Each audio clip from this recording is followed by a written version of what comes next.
27 जनवरी 1991 मुंबई की सड़कों पर एक अनोखा दृश्य देखने को मिला। 10,000 स्वयंसेवक पूर्ण गणवेश में एक उद्देश्य के साथ आगे बढ़ रहे थे, डॉक्टर भीमराव अंबेडकर को श्रद्धांजलि देने के लिए। वर्ली में बाबा साहेब की प्रतिमा पर माल्यार्पण के बाद यह पथ संचलन जंबूरी मैदान तक पहुंचा, जहां उन्हें गार्ड ऑफ ऑनर दिया गया। यह सिर्फ एक श्रद्धांजलि नहीं थी, यह एक विचार का सम्मान था। उस दिन संघ के प्रांत प्रचारक भीखू रामजी इदाते ने एक बात कही जो आज भी उतनी ही प्रासंगिक है। उन्होंने कहा था, हमें जाति, पंथ और भाषा से ऊपर उठना होगा, तभी सच्ची राष्ट्रीय एकता संभव है। लेकिन यह कहानी सिर्फ 1991 की नहीं है।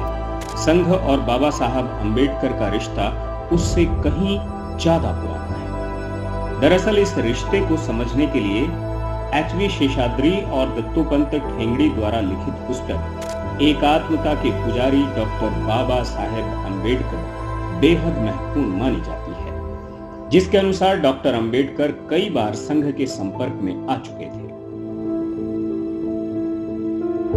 वर्ष 1937 कराड़ शाखा के विजयदशमी उत्सव पर बाबा साहेब ने स्वयंसेवकों के समक्ष भाषण भी दिया था।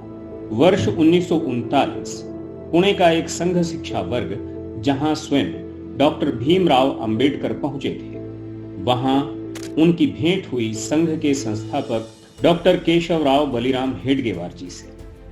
शिविर में पहुंचकर अंबेडकर जी के मन में एक प्रश्न उठा। उन्होंने पूछा, इनमें अस्पृश्य कौन है? पहले किसी ने कदम नहीं बढ़ाया।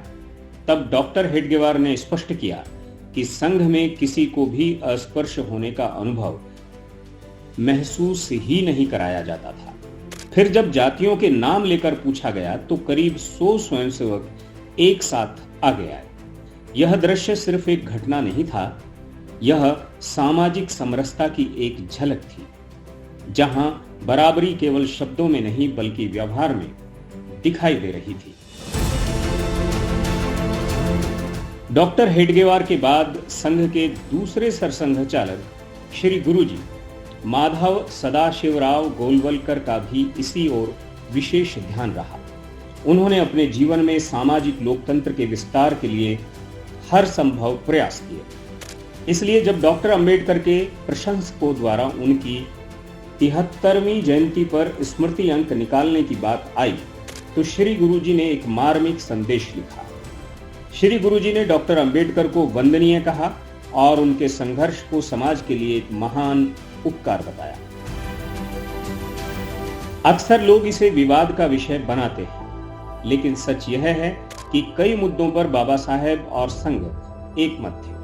चाहे वो संस्कृत को राजभाषा बनाने की बात हो, भगवा ध्वज का सम्मान हो या अनुच्छेद 370 का विरोध। आज भी संघ सामाजिक समरसता को लेकर उसी भाव से आगे बढ़ रहा है। आज जब हम सामाजिक समरसता की बात करते हैं तो हमें हमारे महापुरुषों के राष्ट्र प्रथम के संदेश को समझना होगा, जो हमें सिखाता है कि राष्ट्र सभी प्रकार के भेदों से ऊपर है और सर्वोपरि है।